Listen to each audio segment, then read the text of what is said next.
तो आज का ये जो वीडियो है ये मिल्टन की पोएम एल पेंसरोसो का सेकंड पार्ट है। इसका फर्स्ट पार्ट मैं ऑलरेडी बना चुकी हूँ, उसकी लिंक यहाँ डिस्क्रिप्शन में है। अगर आपने नहीं देखा है तो प्लीज़ पहले वो देखिए और फिर इस वीडियो पे आइए। तो यहाँ से मैं इसकी जो लाइन 97 है वहाँ से मैं इसको रीड करना शुरू करूँगी। इन स्केप्टेड pall come sweeping by presenting Thebes and Pelops line. स्केप्टेड पॉल यानी जो काले रंग के कपड़ों में, जो पूरे काले रंग के कपड़ों से ढके हुए हैं, वैसे कौन आ रहा है? पूरे काले रंग के कपड़ों में ढके हुए आ रहे हैं थीब्स और पिलोप्स लाइन। ये वो लोग हैं जो कि एंशियंट टाइम पे ग्रीक ड्रामास लिखा करते थे, जो ट्रेजेडीज़ होती थी वो उनको लिखा करते थे। और the tale of Troy divine. अब ट्रॉय के बारे में भी हम जानते हैं कि बहुत ही ट्रेजेडिक पूरा इवेंट हुआ था और उनका जो पूरा सिटी है वो पूरा जल के राख हो गया था। तो अगेन दुख की वो बात कर रहे हैं कि जैसे वहाँ उनके साथ हुआ था। Or what though rare of later age ennobled had the buskin stage. फिर वो बोल रहे हैं कि सिर्फ वो पुराने वाले नहीं, उसके बाद लेटर जो एज थी उसमें बस्किन के साथ क्या हुआ था वो उसके बारे में बता रहे हैं। तो बस्किन जो है वो ऐसे बूट्स हुआ करते थे जो कि जो एक्टर्स हैं जो प्ले किया करते थे रोल्स, वो उनके बूट्स पहना करते थे। तो ये बूट्स बहुत इंपॉर्टेंट माने जाते थे क्योंकि बड़े बड़े लोग, जो बड़े बड़े एक्टर्स थे वो उनको पहना करते थे और इसीलिए बाद में भी इन बूट्स का बहुत ज़्यादा इंपॉर्टेंस था और इसीलिए इन बूट्स को बाद में भी रखा जाता था। But O sad virgin that thy power might raise Musaeus from his bower. तो वो कह रहे हैं ओ सैड वर्जिन, अब वो मेलंकॉली की बात कर रहे हैं। वो उसको कह रहे हैं कि तुम्हारी पावर से, तो जो म्यूसियस है वो एक पोएट और सिंगर है ग्रीक माइथोलॉजी में, तो वो कह रहे हैं कि तुम अपनी पावर से उसको भी झुका सकती हो। वो मेलंकॉली को कह रहे हैं कि तुम्हें इतनी पावर है कि तुम उसे भी झुका सकती हो। और bid the soul of Orpheus sing such notes as warble to string. अब अगर आपने लेलेग्रो की मेरी वीडियो देखी तो मैंने ऑर्फियस का उसमें मेंशन किया हुआ है क्योंकि ऑर्फियस की जो बीवी थी वो प्लूटो के साथ हेल में फंसी हुई थी। तो ये जब अपना मधुर गाना गाता है तो प्लूटो उसको थोड़े वक्त के लिए हेल से निकाल के छोड़ देता है। तो वो मेलंकॉली को कह रहे हैं कि तुम अगर चाहती तो तुम ऑर्फियस की आत्मा को इतनी शक्ति देती कि वो इतना अच्छा गाना गाता कि जो प्लूटो है वो उसको हमेशा के लिए छोड़ देता। ड्रू आयरन टीयर्स डाउन प्लूटोज चीक। प्लूटो जो है वो अंडरवर्ल्ड का भगवान है, लेकिन तुम उसके भी आंखों से आंसू ले आती, उसकी गाल पे से आंसू टपकने लगते। And made hello grant what love did seek. और इसीलिए वो जो लव, जो प्यार जो था, जो चाहता था कि प्लूटो उसकी बीवी को छोड़ दे, वो तुम कर सकती थी। Or call him up that left half told the story of Cambuscan bold of Camball and Algarsife. अब ये जो 3 लाइन है, call him up the tale half told, अब ये जो है, जो जॉफरी चौसर है, आपको पता है कि उन्होंने जो पोएम लिखी थी द कैंटरबरी टेल्स, वो पूरी नहीं कर पाए थे क्योंकि उसके पहले उनकी डेथ हो गई थी। तो उन्होंने जो स्टोरी लिखी थी स्क्वायर की, वो आधी रह गई थी बीच में, इसी बीच में उनकी डेथ हो गई। तो वो कह रहे हैं कि तुम शायद उसकी वो स्टोरी ख़त्म कर पाती। तो उसका ही वो रेफरेंस यहाँ पे दे रहे हैं। वो स्टोरी किसकी थी? कैम्बेस्किन की थी और एल्गर्स लाइफ की थी। And who had Canace to wife, उसकी वो पूरी स्टोरी का रेफरेंस दे रहे हैं। That own the virtuous ring and glass and the wondrous horse of brass. अब ये जो आदमी था जिसका वो रेफरेंस दे रहे हैं चौसर की पोएम में, जो इस आदमी जिसकी वो स्टोरी सुना रहा था, ये जो आदमी था इसके पास एक वर्चुअस रिंग और ग्लास था। वर्चुअस यानी जो सही है, हमेशा सही चीज़ बताता है वो, और वो ब्रास का बना हुआ था। ब्रास यानी पीतल। On which the tartar king did ride, जो टार्टर का जो राजा था वो उसके ऊपर, उस घोड़े के ऊपर बैठ के वो राइड करता था, यहाँ से वहाँ जाया करता था। And if aught else great bards beside in sage and solemn tunes have sung of tourneys of trophies hung. और वो क्या करता था कि जब वो चल के, जब इस घोड़े पे वो राइड करके जाया करता था तो आसपास जो बार्ड्स है वो सब देखते रहते थे। और जो सेज और सोलोमन ट्यून्स हैं, मतलब जो अच्छी लेकिन दुख भरी जो ट्यून्स हैं, वो सारी ट्यून्स अपने आप बजा करती थी। और ट्रॉफीज़ जो हैं वो सब, यानी जो हम जीते हैं तो हमें ट्रॉफी मिलती, वो सब इधर उधर टंगी रहती थी। किसकी trophies? Of forest and enchantment drear where more is meant than meets the ear. तो ये जो फॉरेस्ट है, of forest and enchantment drear, enchantment यानी जो जादू या कुछ मैजिक जैसा होता है वो। तो कह रहे हैं कि ये फॉरेस्ट जहाँ पे ये सब जादू हुए थे, यहाँ पे more is meant than meets the ear, यानी हमें जो कानों में सुनाई देता है उससे ज़्यादा बहुत कुछ इन जादुई जंगलों में हो चुका है। क्योंकि वहाँ पे जो राजा थे, ये लोग कुछ काम किया करते थे, शिकार किया करते थे या कुछ, तो वहाँ पे बहुत सारी दर्द भरी चीखें सुनाई देती है, जो कि हमें, जो हम सुनते हैं उससे भी ज़्यादा बहुत कुछ वहाँ और बुरा बुरा हो चुका है। तो अब इससे हमें ये समझ में आता है कि जो सारी स्टोरीज़ जिनका वो रेफरेंस दे रहे हैं, जो पोएट थे वो यहाँ इस वक्त रात को बैठ के रीड कर रहे थे, उन्हें नींद नहीं आई थी तो वो रीड कर रहे थे, तो वो जो जो रीड कर रहे थे वो सारी स्टोरीज़ का वो यहाँ पे रेफरेंस दे रहे हैं। Till civil suited Morn appear, not tricked and frowned as she was wont, with the attic boy to hunt. अब यहाँ जो वो मॉर्न की बात कर रहे हैं वो अरोरा की बात कर रहे हैं। अरोरा जो है वो डॉन की देवी है, जो सूरज उगता है वो उसकी देवी है। तो कह रहे हैं कि अब जो मॉर्न है वो इधर आएगी और फ्राउंड यानी उसके चेहरे पे जो माथे पे शिकन पड़ते हैं वो उसके माथे पे शिकन होंगे। क्यों? क्योंकि उसके साथ में होगा एटिक बॉय। तो अगेन ग्रीक माइथोलॉजी में जो एटिक में ये रहने वाला आदमी था ये बहुत ही अच्छा हंटर था। ये सबको जो भी इसके हाथ में आएगा वो सबको मार डालता था। हंटर बहुत अच्छा था। तो वो कह रहे कि वो भी उसके साथ में आएगी हंट करने के लिए। But kerchiefed in a comely cloud while rocking winds are piping loud. लेकिन ये जो है छुपी हुई है, ढकी हुई है एक कमली क्लाउड में। जो कमली आसमान बादल है उसमें वो छुपी हुई है, जहाँ पे जो हवाएं हैं वो बहुत ज़ोर ज़ोर से आवाज़ें कर रही हैं। और ushered with the shower still when the gust had blown his fill, ending of the rustling leaves. अब जो आवाज़ें आ रही हैं, बारिश हो रही है उसकी भी आवाज़ें आ रही हैं, और जो हवा चल रही है उसकी भी आवाज़ें आ रही हैं, और जो पत्तियां हैं रसलिंग लीव्स हैं, जो पत्तियां भी आपस में एक दूसरे को टच करके जो आवाज़ कर रही हैं वो सारी आवाज़ें भी उनको रोक देंगी। With minute drops from the eaves, eaves यानी कि लीव्स की बात कर रहे हैं, जैसे कि जो पत्तियां वो गिरेंगी। And when the sun begins to fling his flaring beams me goddess bring, और जो सूरज है वो भी फ्लिंग करने लगेगा और तब तुम देवी मेरे पास आना। To arched walks of twilight groves, तो अब ट्वेलाइट यानी जब सूरज हमारा डूबने लगता है और उसकी सिर्फ थोड़ी थोड़ी रेज ऊपर रह जाती हैं तो वो ट्वेलाइट है। तो जब सूरज डूब जाएगा और उसकी सिर्फ ट्वेलाइट यानी थोड़ी थोड़ी रोशनी रह जाएगी तब तुम आना। And shadows brown that Sylvan loves of pine or monumental oak where the rude axe with heaved stroke. अब वो कह रहे हैं सिल्वियन यानी वो इंसान जो जंगल में रहता है, या फिर सिल्वियन जो है वो जंगल के राजा भी हुआ करते थे। तो वो कह रहे हैं कि जब शैडोज़ ब्राउन हो जाएंगी, जैसे कि जंगल के लोगों को पसंद आता है, उनको अच्छा लगता है कि जब पेड़ और पाइन, जो ओक के पेड़ हैं या पाइन है वो सब आसपास होते हैं, तो वैसे जंगल के लोगों को अच्छा लगता है।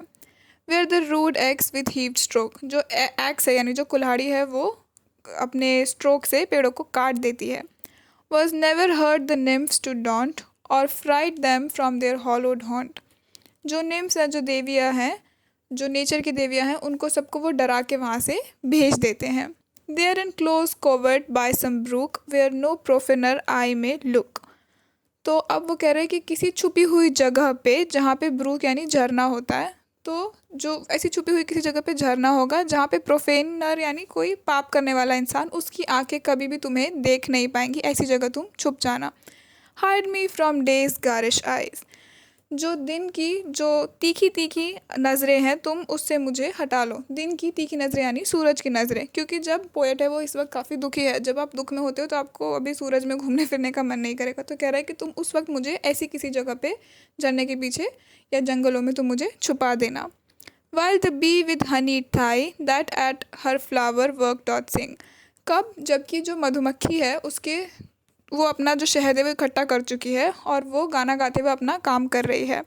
And water is murmuring with such consort as they keep, और जो पानी है वो भी मरमर कर रहा है, अपने काम करते हुए वो अपनी आवाज़ें कर रहा है जैसे कि वो हमेशा करता है।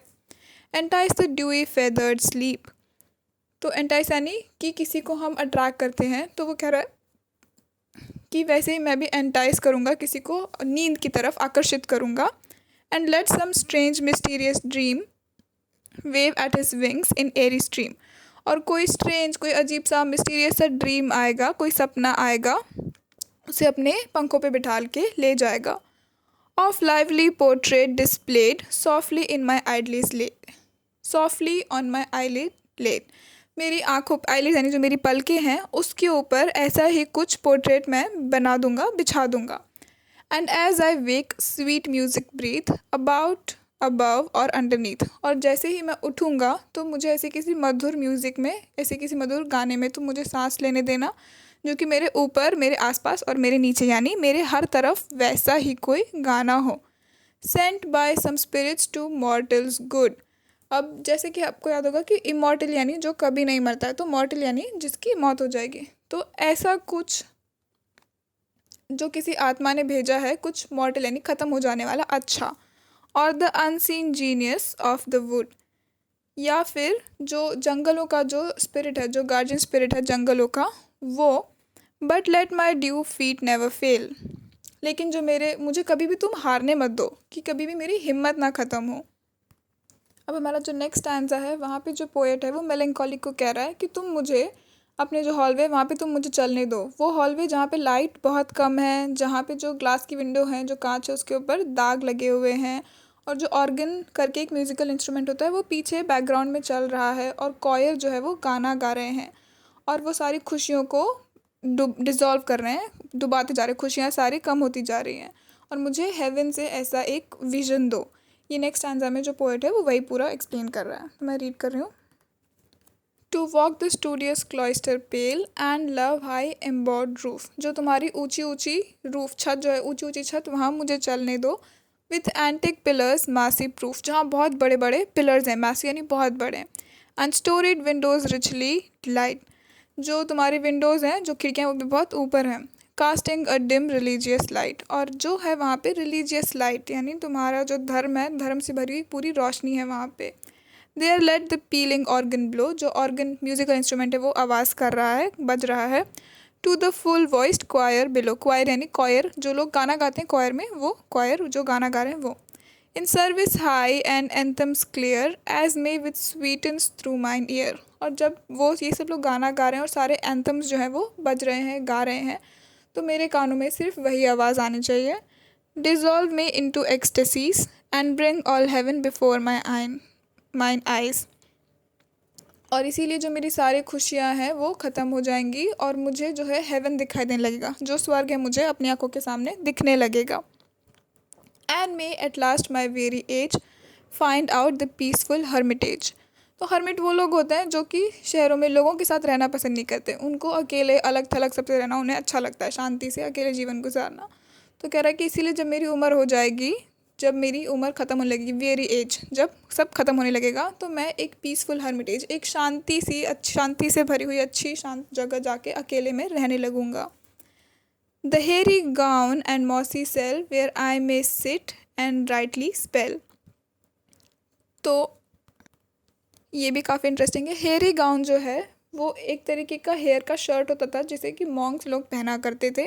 वो क्यों पहनते थे? ताकि उन्हें परेशानी हो, उन्हें दर्द हो, और जब उन्हें दर्द होगा तभी वो बाकी सब चीज़ों से ऊपर उठ सकेंगे, कि जो दर्द है, परेशानी, उससे वो ऊपर उठ जाएंगे, क्योंकि एक लिमिट के बाद हमें दर्द ख़त्म हो जाता है ना, तो वो इन सब चीज़ों से ऊपर उठ के जो है, जो हम काम एंड कम्फर्ट जो हम देखने की कोशिश करते हैं, उससे वो ऊपर उठ जाएंगे।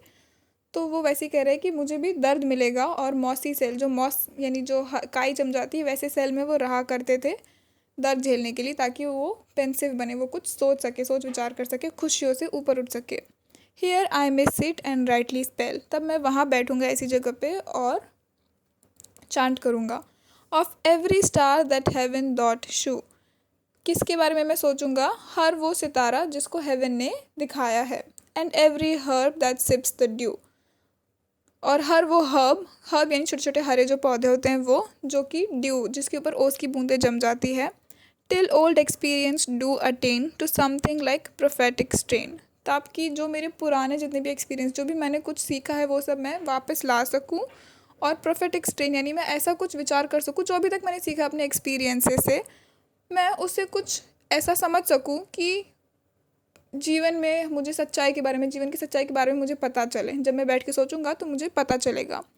These pleasures melancholy give and I will choose to live, और फिर वो कहता है कि मेलंकॉली, ये सारी सुख जो है तुम मुझे दो, ये सारी खुशियाँ तुम मुझे दो, क्योंकि उन्हें जो है, पोएट को यही सब चीज़ों में सुख लगता है। उन्हें जो फालतू का हंसना, खिलखिलाना, मुस्कुराना, उसमें उन्हें सुख नहीं लगता। उन्हें लगता है कि सोच विचार करने में, कुछ सीखने में, आगे बढ़ने में, दर्द से लड़ने में ही असल प्लेजर है। तो कह रहे कि मेलंकॉली, तुम मुझे ये सारी चीज़ें दो, तो ही मैं ज़िंदा रहना चाहता हूँ, और तो मैं आगे जीना चाहता हूँ, और अपनी लाइफ में तुम्हारे साथ आगे बढ़ना चाहता हूँ। इसी के साथ जो हमारी पोएम है वो यहाँ ख़त्म हो गई है। अगर आपको अच्छी लगी तो प्लीज़ मेरे चैनल को सब्सक्राइब कीजिए। I hope to see you guys in the next one.